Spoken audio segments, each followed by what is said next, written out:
بسم اللہ الرحمن الرحیم۔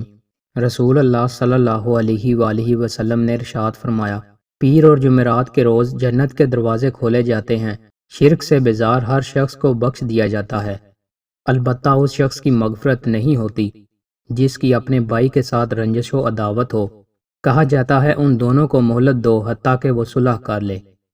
رسول اللہ صلی اللہ علیہ وآلہ وسلم نے ارشاد فرمایا، بے شک اللہ تعالیٰ نرمی کرنے والا ہے، نرمی کو پسند فرماتا ہے، اور وہ جس قدر نرمی پر عطا کرتا ہے وہ سختی پر عطا نہیں کرتا، نہ اس کے علاوہ کسی اور چیز پر عطا کرتا ہے۔